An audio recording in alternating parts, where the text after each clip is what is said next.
I don't know. You know, I feel like we talk about some pretty cool shit on here. Oh, all the time. Like, why are we not the hottest thing on the internet? I'm not saying that for like an ego eyes. I feel like we talk about some interesting stuff. Yeah, very interesting stuff. You know? Yeah, it's just it takes time for people to find out, because then one person tells one, two tells two, four tells four. You know, it's just that exponential growth. You know, a lot of podcasts, they say take 4 years. This is we keep having record months. What year is this for us? So we're already, is this second year? Is this second or third? Yeah, I don't know. I'd have to look. This is our third year. When we first posted our videos. You have to go on YouTube and look. I don't know. Or Spotify or something. But I know, I do know one thing, that there are UFOs out there. Oh, yeah.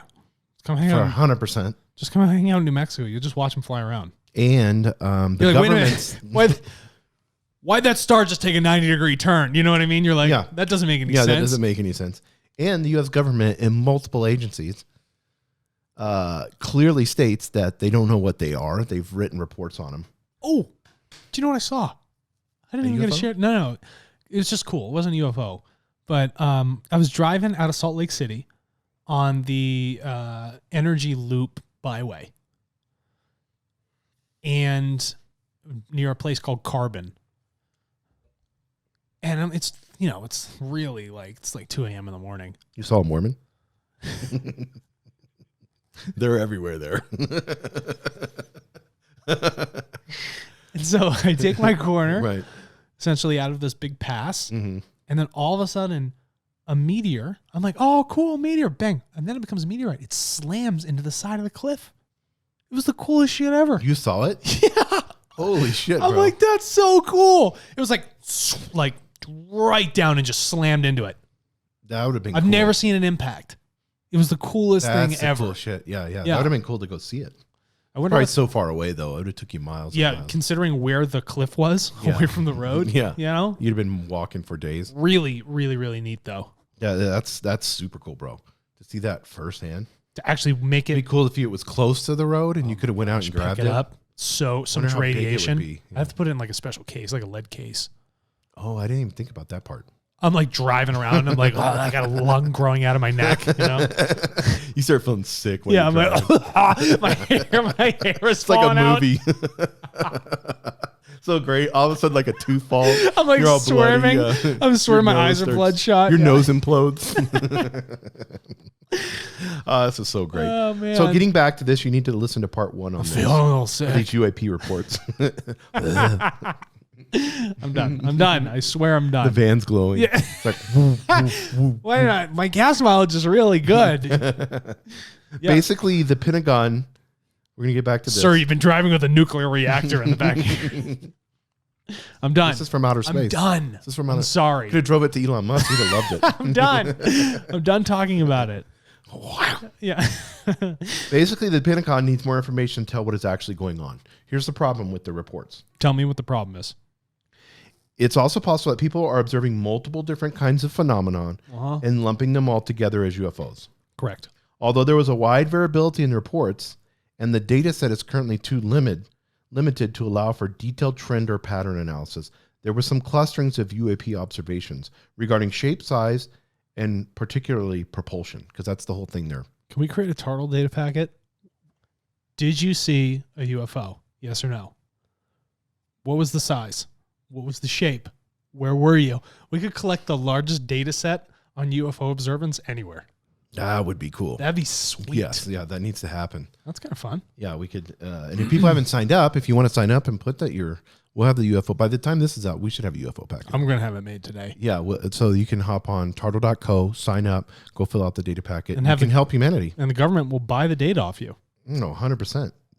So let's get into this. The data set. So we know about data. So I want to pause on this. Data, yes. The data set, it says it's limited. Yeah. Because one, you're relying on people's observances and after the fact. Mm-hmm. So you have to go and kind of be like, that's why I love Texas Rangers. People don't realize, but they're basically like detectives. Yes, they are. With cool cowboy hats and shit like that. Yeah. Those guys don't fuck You don't mess with them. No. But that's what they do. They're investigators. So these guys have to come in, and let's say they're in Arizona, the situation in Arizona where, thousands of people saw. Yes. and then the mayor kind of brushed it over. The Phoenix Lights? Or something Yeah, like the that? Phoenix Lights. You saw what the mayor did when he brought an alien out. Stupid. To They never forgave him for it. yeah, and they never did. Yeah, An idiot. people got pissed off about that. And then because he was making fun of something that was amazing. And so then you have that. You have a wide variability of the reports. The data set is too limited to allow for detailed trend or pattern analysis. And this is really important when it comes to data. And I don't want to bore people too much with data. But what I want you to talk about is the detailed trend and pattern analysis, shape, size, propulsion. Yeah. If a Texas Ranger goes to collect information from you, Right. say, for instance, Let's say investigating a serial killer situation right, in Texas. everybody who sees that serial killer Mm-hmm. saw some aspect of it. Not the whole thing, because they haven't caught him yet, right? If they saw every aspect, then you would know exactly who that person is, where they are, what they do, what they're going to do next. Right. Now, when someone has a sighting, they see it from different angles. Maybe someone heard something. Maybe someone didn't. So the data set is essentially broken. So in order for you to have a proper analysis of the data, all the same data points have to have an apples to apples comparison. But the thing is, you only get subsets of it from different points in time off of different perspectives. That makes sense, yes. So when you go to reference and analyze the trend, you essentially don't have a trend yet because they're broken along the way. It's like, I see a footstep here in the snow, but there's another one a mile away. What happened to everything in between? Did they diverge and then come back? It's impossible to tell. So the collection of that data has to be uniform. So it lacks uniformity in when it was actually collected, the people who are collecting it, their own backgrounds, and you also need to know, well, how is it they perceive other events? Did you have a photo? Well, no, I was busy staring at it. Okay, well then now we have to, that's a totally new type of analysis. Yeah. I'm going to have a trend analysis specifically on what people said they saw. Right. And then I would have to have a different trend analysis on what was actually captured. And then after I've done that in the future, if it's possible, I need to bring both of those together and then compare them. Well, and also, a serial killer is one person doing action, or maybe a team of two people, whatever. And so you have like a specific, this is kind of an anomaly because now you have how many different shapes? Cigar shape. This is a problem. You see what I'm saying? The shape and size can fuck you up. This happens everywhere with human beings. We don't all agree on the same definition. Yes. So unless there's a definition to begin with, Mm-hmm. it becomes very difficult for us to actually sink our teeth into be like, this is what's going on. Does that make sense? Yes. All right. So that's half the problem with analyzing the data set is like, how do we define something we don't understand? Well, we can do the proverbial tell the story to 10 people and then around the room. You tell the story to one it's person, gonna then you change. let that person tell the story, and that 10th person, the story is totally different. Yeah. It's the same. Same thing. I mean, that we've done that we love sitting around a fire and telling stories. It's evolutionary psychology. Yeah. So, and the stories have to be more entertaining, more lively. So you're getting this, basically, yeah, you're getting that person depending on their reliability. It's like a lot of, and I don't mean to be mean, and if you've had a situation where you've been abducted or something like that, I'm not saying this is for all abductees, but I'm saying some people are using it for an intention. Yes. To get attention. No, and it becomes their identity. They play this abductee victim. They can cry a lot. They tell the story. They get tons of attention. Normally, they were just Betty the housewife that was sitting. Was that a joke on Betty and Barney Hill? No, I'm not making. Actually abducted in New Hampshire. No, I'm not making a joke on them. They were serious, but I'm just using the common name. No, you're correct because it reinforces a subconscious frame of reference for yourself, and then that's how you see yourself within the world. But then what they found is these people can take lie detector tests and pass them because Why? they believe the lie so much. Yeah, you believe it so deeply that your hormonal triggers are exactly the same with something that would be the truth. Well, and it's funny, I've always thought of this. I heard a scientist say this a long time. He goes, if we perceive images into our eyes, why can't they project images? From our heads? Yeah. Like ghosts. That's what he was trying to explain. He was saying. Hold on. Wait a minute. So he's like no sleep, lots of stress. Say it again. Say the whole thing again. Let's think about this this. Scientist, a long time ago, I was like 13 or 14 when I heard this. The scientist, he's like, if we can receive images into our eyes, why couldn't our eyes project images too? Oh. Through our mind. You know what I mean? Like we're super stressed. I understand. No sleep. We hear some sounds. We look up and we see a ghost. Yeah, we can project. Well, that in our minds. different type of projection happening there. Yeah, but I'm not talking about like the astral point is, projections. if light comes in, then the brain flips the picture and then gives us something. Oh, okay, I see what's going on. Can we invert that? Can we actually take our thoughts and have a projection come out of the eye? Because I've had things. I remember being really scared when I was little and looking at the door, and I could swear to God, probably past a lie detector test, that the door was moving. My closet door was moving. It probably was. No, it probably was. When people think of hauntings, they think it's like. Were you stressed as a kid? Yeah, I think I would say mostly stressed. Did you have anxiety about things? Yes, a lot of anxiety. What they found is that individuals emit this anxiety through their subconscious and can have a material effect on the world around them, which they assume is a ghost, but it's really just themselves doing a projection, having an actual effect on the physical object or room around them. So, for instance, your brain... We were talking about radio waves and signatures on the previous episode. Your brain emits essentially a radio signature, okay? Very specific to you. Everything in this world is crystalline. So all of your material objects around you get hit with this radio wave. They essentially absorb the radio signature. So now what happens if your anxiety is so high, the signature is so severe? What it can do is actually create something to occur, a movement in the material object. Well, this is very interesting because I'm thinking out-of-body experiences. Sometimes people observe themselves in an out-of-body experience. So what if you don't know you're having an out-of-body experience and you're thinking you're seeing a ghost, but you're seeing yourself? You're seeing yourself. That's the point. The ghost, the specter which you talk about, is not a dead person.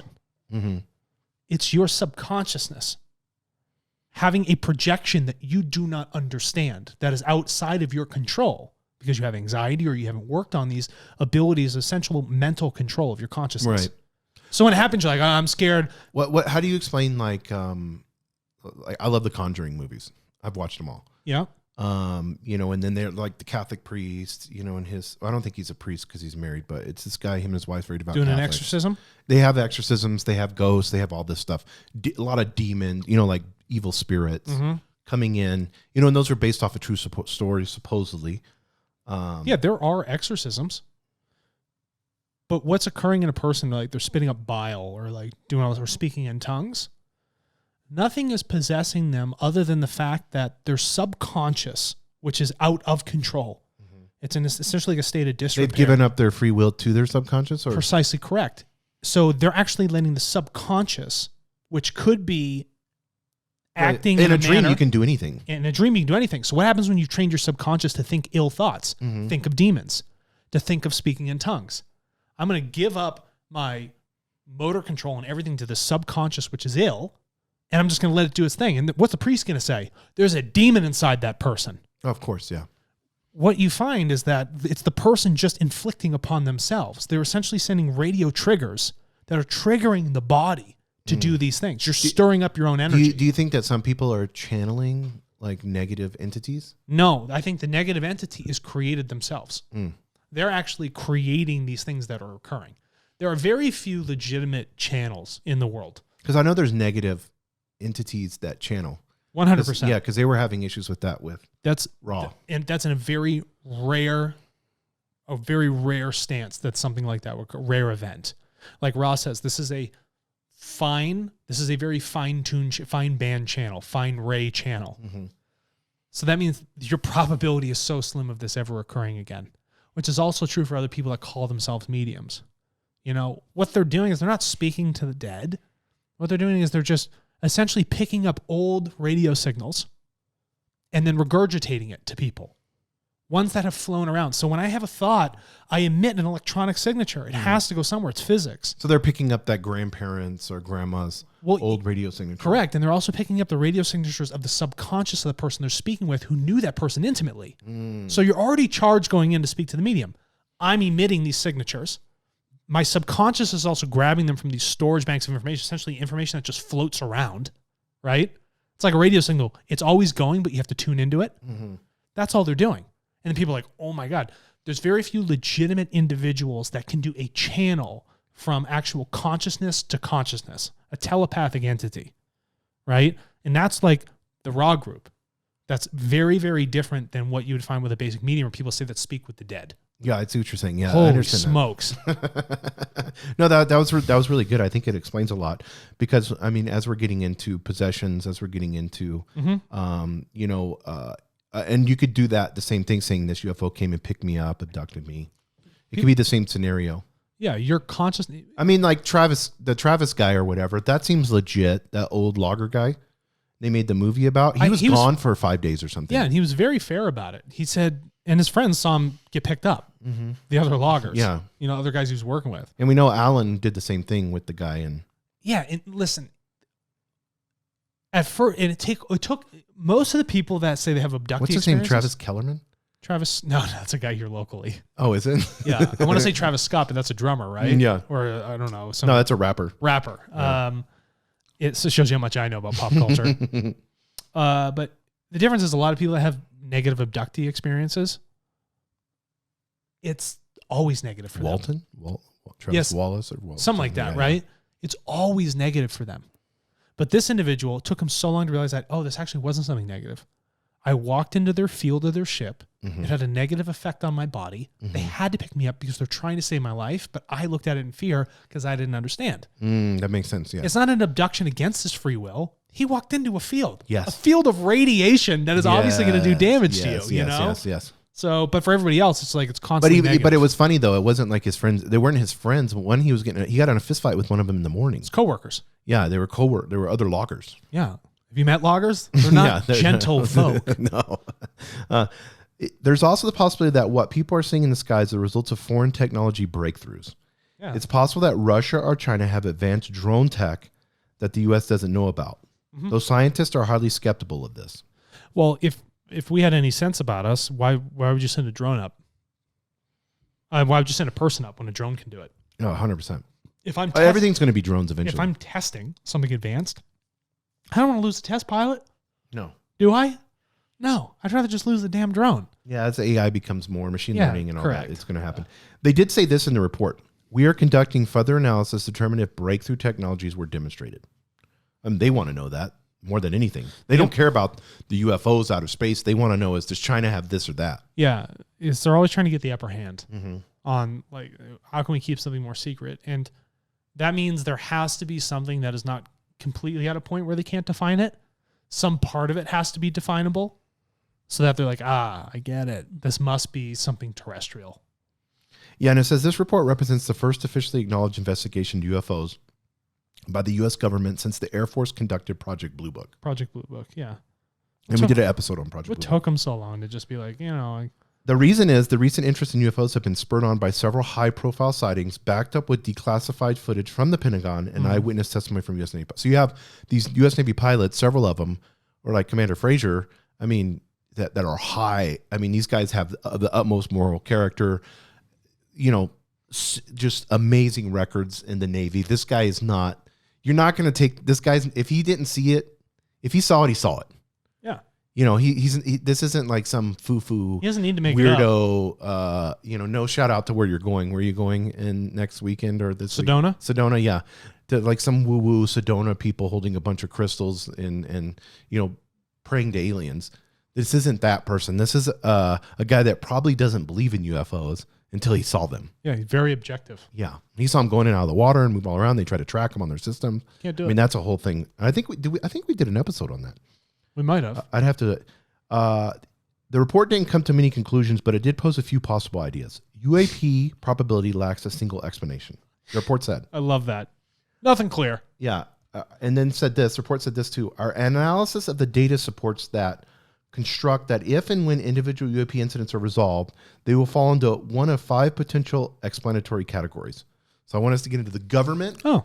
They put it, the government loves to put things in buckets and categories. Yeah. So here's the 5. Okay. So they have 5 ways to start defining things. And we'll get into their funding. So we'll do these 5 and do the funding. Airborne clutter. Clutter? Yeah. Whatever that's a category. Is. Okay. Natural atmospheric phenomena. Okay. USG or industry developmental programs. That's interesting to me. Yeah.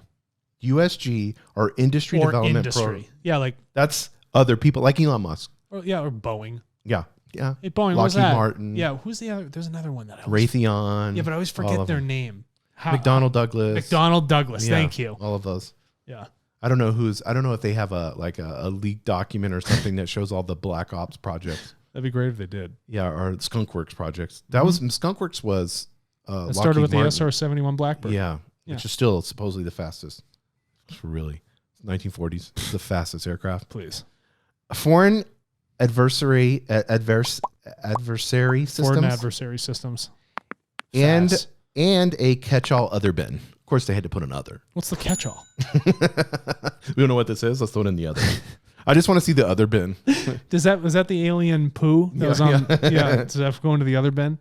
The report is also clearly angling for additional funding. It states that explaining UAP will require analytic collection and resource investment. I think we can help with that. I'm being 100% legitimate. I think we can actually help with that. Yeah. So to close, How much?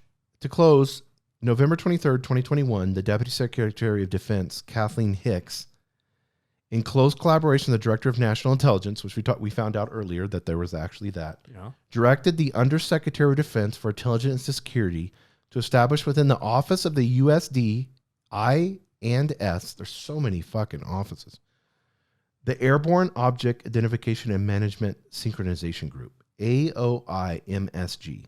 That's the one we talked about earlier. But that right now is the one that's in full, and they call them SUA, Special Use Airspace. Yeah. And to assess and mitigate Kirtland. any associated threats to safety of flight and national security. Yeah. So that's mainly what that's about. Is it's the Pentagon saying the most concern we have is national security and the safety of flight. You know, because that's really important. And I want to thank I don't thank the government a lot, but the airlines industry has fucking kicked ass, dude. When's the last time they're flying like crazy? No, I know. Like you can tell Siri what flights are ahead of me. Yeah. It'll give you like 13, 15 flights happening just right now above you. I was just driving through Salt Lake City. The amount of planes like in the air coming in like ships to port was astonishing. Can we have Boeing and all and Southwest Airlines and Delta? Can we make a task force of the airline industry and say, how can we apply this to school systems, to taxes? Yeah. Because they kicked ass. They did a good I job. mean, who's in charge of regulating the airline industry? I don't know. Star Is Alliance? it the FF? No, it wouldn't be the FCC. No, not. I don't. They have their own regulations, but they regulate the Well, the airline FAA industry. regulates everything. Yeah. Yeah. And this has all been. It's efficient. It's operating amazingly. Yeah. It's ultra safe. I mean, this is a win-win for industry. The airline industry is a win-win for industry and government. This one works. It's an air I taxi. mean, the IRS could go away. go away. Yeah, I don't want to help them. They can go away. But Department of Education could learn a lot. Higher education. Let's go to the airlines industry, find out how this worked. How did we start from the 19? This is a fairly new industry too. Tons. Yeah, and it's tons of data. Yeah, and they're wanting Every more. flight was recorded. Everything. They've had black boxes. They've known what to do. Everything. Yeah. I mean, just and a shout out to the air traffic controllers, dude. That's a fucking stressful job. It's a tough job. I've talked to a couple of them, dude. ATC, it's tough. That's like, I mean, you got to be on your A game every day. Yeah. You literally are in control of this tin can aluminum Coors Light. That's what it is. With huge engines on it. With how many people inside? 100 and something or more? More. Yeah. We got a flying tin you just can. flew on one. Yeah, I know. With mass amounts of fuel. So you have a Coors Light can. It's a flying you put bomb. Huge fucking engines on either side of it. It propels like to the max. And a bird can take it down. A bird can take it down. And where it's ultra safe. It's the safest way to travel. It is the safest way to travel So right now. shout out to them. We always pound on the government and industry, but that's a good one. Somebody needs to do a book on that. What was the cost? Do we have a cost for all this? No? No, but in the coming weeks, Oh, good. this was November 21st. So in coming weeks, they said the department will issue implementing guidance, which will contain further details. So I'll find this on the AOIMSG director, organizational structure, authorities, and resourcing. That'll be the budget. That's where the budget is. Love it. Now that we've already agreed to have we it. need to make a director. This is what they did. Now that we've all agreed to have it, now I'm going to tell you how much it costs. And Wait we a need minute. to make some organizational structure. We need we got a director. Organizational structure. We need authorities. Got to have a centralized authority always. And lots of resources. How do we agree on doing this thing before Billions we of dollars cost? of resources. This is my point. Yeah, we have to have it. I don't know what the cost is yet, but it has to happen. So real quick, I want to make sure we shout out QualityMazdaNM.com, our sponsor. Yes. If that's Quality Mazda, if you're looking for a vehicle and you want to have a no hassle pressure, I encourage you. And you can do this with our other sponsor, Tardo.co. Quality Mazda and Tardo has gotten together. Yep. You can go into Tardo.co, not only fill out the UFO packet, you can, if you're looking for a vehicle, you can fill out the automotive. And they'll pay you for that info. Yeah, for the info. If you're looking for a vehicle, just some questions you can ask. I don't think there's very many. I think there's like 10. It's easy. 10 questions, easy, and you'll get paid for that. And it's very valuable for them because they can then understand where you're coming from Right. and what your needs are. Yeah, so it's QualityMazdaNM.com. If you're in Colorado, Texas, New Mexico, we encourage you. We have a lot of New Mexican listeners. We encourage you to go to QualityMazdaNM.com. Thank you very much.